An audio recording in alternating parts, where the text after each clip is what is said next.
નવસારી લોકસભા 2024નું મતદાનનું સવારથી જ વહેલી સવારે આજે મતદાતાઓ વહેલી સવારથી જ મતદાન કરવા ઉમટી પડ્યા હતા। ત્યારે કેટલાક ઉધના વિસ્તારના લોકો પણ મતદાન કરવા ઉમટી પડ્યા હતા। ત્યારે તેઓએ શું કહેવા માંગે છે અને કેવી રીતે મતદાન કર્યું છે અને શું વ્યવસ્થા રાખવામાં આવી છે તે આપણે જાણીએ। જી, શું નામ છે તમારું? મારું નામ સતીશભાઈ ભાંડે છે। સતીશભાઈ, આપણે મતદાન કર્યું છે? હા, અમે મતદાન કરી આવ્યા છે। અત્યારે મતદાન કર્યું કેવું લાગી રહ્યું છે? બહુ સારું લાગી રહ્યું છે। કેવો ઉત્સાહ જોવા મળી રહ્યો છે? ઉત્સાહ તો ઘણો જોવા મળ્યો છે એવું છે। શું કહેવા માંગો છો જનતાને? કઈ નહીં, મેં તો જનતાને એમ જ કહેવા માંગુ છું કે બધા પોતપોતાના ઘરેથી નીકળીને વોટ કરો, કેમ કે વોટ આપનો એક અધિકાર છે અને વોટ આપવાથી આપનું દેશનું ભાવિ આપણે ઘડી શકીશું એવું છે। શું નામ છે તમારું? ભાંડે યુક્તિ। પ્રથમવાર તમે મતદાન કરો છો? પ્રથમવાર। તમે પ્રથમવાર મતદાન કરો છો, કેવો અનુભવ છે? અનુભવ તો ઘણો સારો થયો છે। હું દુનિયાને પબ્લિકને ખાલી એટલું જ જાગૃત કરવા માંગુ છું કે વોટ એ મુવમેન્ટ નથી, એ મુવમેન્ટ છે। આપણે દુનિયાને જાગૃત થવાનું છે અને ચેન્જ કરવાનું છે કે આપણે આમ જાગૃત થાઓ, તમે સમાજ પ્રત્યે, મને વોટ આપો। તમે અભ્યાસ કરો છો? કયો અભ્યાસ કરો છો? College second year. તમે જ્યારે અભ્યાસ કરો છો તો વિદ્યાર્થી માટે સરકાર પાસે શું અપેક્ષા રાખો છો? અમે સરકાર પાસે અપેક્ષા રાખીએ કે સરકાર આમ વિદ્યાર્થીઓને આમ સારી સ્કોલરશીપ આપે કે જે વિદ્યાર્થીઓ સારી રીતે ભણી શકે, આગળ વધી શકે એમ। શિક્ષણ મોંઘું થઈ રહ્યું છે શિક્ષણ, હા। તો મોંઘા શિક્ષણની અંદર સરકાર તમને શું પ્રાધાન્ય આપે કે વિદ્યાર્થીઓ આગળ ભણી શકે? મોંઘા શિક્ષણમાં સરકાર અમને સ્કોલરશીપ આપે જેથી અમે લોકો આગળ વધી શકીએ, વધારેમાં વધારે અમને એમ આપે બધું કે પૂરું કરી શકીએ એમ। જ્યારે વિદ્યાર્થીઓ વિદેશ ભણવા જવાની વાત કરે છે, આજે ભારત દેશની અંદર શાળાઓ કોલેજો બંધ થઈ છે અને ભણતર સારું ન હોવાથી લોકો વિદેશ જવા માંગે છે, એના માટે તમે શું કહેવા? મારા નજરમાં તો વિદેશ જવું મને અયોગ્ય લાગે છે, કારણ કે આપણે ભારતમાં જ આપણે ભણીએ છીએ તો શું લેવા આપણે ભારતને કેમ વિકાસની કેમ નહીં કરીએ? આપણે તો આપણે ભારતમાં જ ભણીને આપણે ભારતનો જ વિકાસ કરવો જોઈએ। ભારતની અંદર મેડિકલ કોલેજોમાં ફી વધુ છે અને ત્યાં સસ્તી ફી છે, એના લીધે વિદ્યાર્થીઓ જાય છે, તો સરકારે શું યોજના કરવી જોઈએ? સરકારે ફીસના એમાં પણ આપણે ઓછી કરવી જોઈએ જેથી વિદ્યાર્થીઓ ભણી શકે। શું નામ છે તમારું? મારું નામ જ્યોતિબેન છે। જ્યોતિબેન, તમે ગૃહિણી છો, અત્યારે હાલ મોંઘવારી છે, ગેસના બોટલના ભાવ વધ્યા છે, શાકભાજીના ભાવ વધ્યા છે, એના માટે તમે શું કહેવા માંગો છો? હવે એના માટે હવે ભાવ થોડું ઓછું કરવું જોઈએ, બધાનો ભાવ થવો જોઈએ। તમે જ્યારે મતદાન કરવા આવ્યા છો, તમે નેતા ચોઈસ કરવા આવ્યા છો, તો નેતા પાસે શું અપેક્ષા કરો છો? તમને તો પાછું કે બસ નહીં બોલતા। શું નામ છે તમારું? પ્રિયાંશીબેન ભાંડે। શું કરો છો તમે? તો એને અમને મેરેજ થયા। હાઉસવાઈફ છો તમે? હા। હવે તમે અત્યારે મોંઘવારી મુદ્દે શું સરકાર પાસે અપેક્ષા માંગો છો? ત્યાં મોંઘવારી ઓછી કરવી જોઈએ। આજે જ્યારે શિક્ષણ લેવલે અને ગૃહિણીઓના બજેટ પર માર પડે છે, શાકભાજી ગેસના ભાવ પર વધે છે, એના માટે તમારે શું કહેવું છે? કે બધા ભાવમાં મોંઘવારી છે તો ઓછું કરવું જોઈએ। આજે તમે જે નેતા ચોઈસ કર્યા છો એની પાસે શું અપેક્ષા છે? કે બધી મોંઘવારીઓ ઓછી કરે, શિક્ષણમાં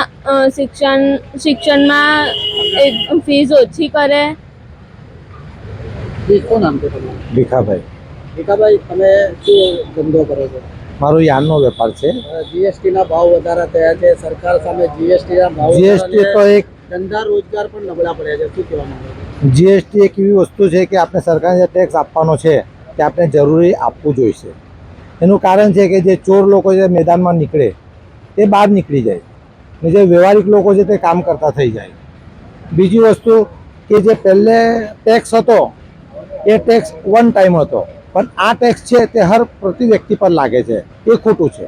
સરકાર વિકાસની વાત કરે છે, કેટલીક પાર્ટીઓ ગેરંટીની વાત કરે છે, શું લાગે છે ગેરંટીના? વિકાસ તો હવે જો રોડના વિકાસ થાય છે, પણ ઘરની અંદર જો ને તો સામાન્ય વ્યક્તિને આજે બહુ તકલીફ છે। આજે સરકાર આજે ગેરંટીની વાત કરે છે, ગેરંટીના મામલે તમારે શું કહેવું? ગેરંટી હવે જેની પાસે બધું સગવડ સારી છે એના માટે ફૂલ ગેરંટી છે, પછી સામાન્ય વ્યક્તિ છે, આજે મજૂર માણસ છે, મજૂરનો પગાર વધતો નથી। આપણો નેતા કેવો આવવો જોઈએ?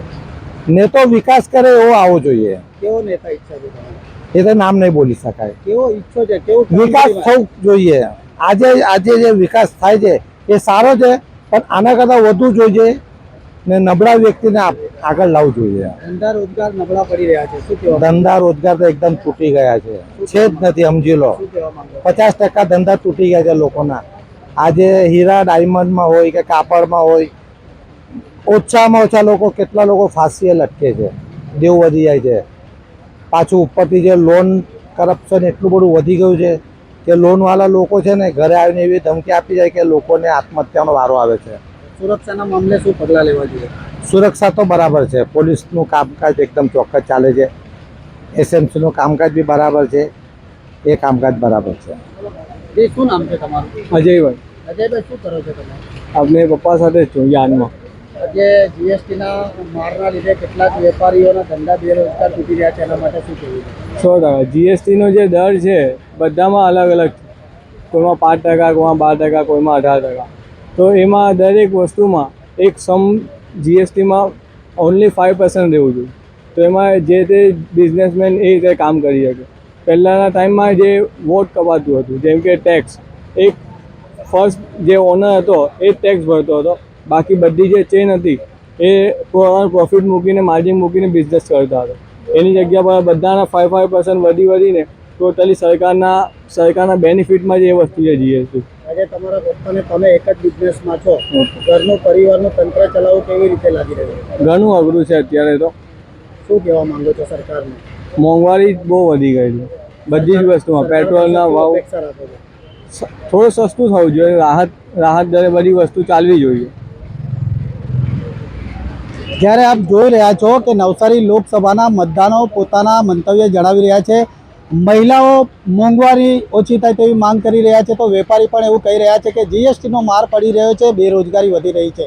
તો કેટલીક વિદ્યાર્થીની અને યુવતીઓની પણ માંગ છે, લોકો વિદેશ ભણવા તરફ જઈ રહ્યા છે, તો સરકારે પણ આના માટે કોઈ પગલાં લેવા જોઈએ.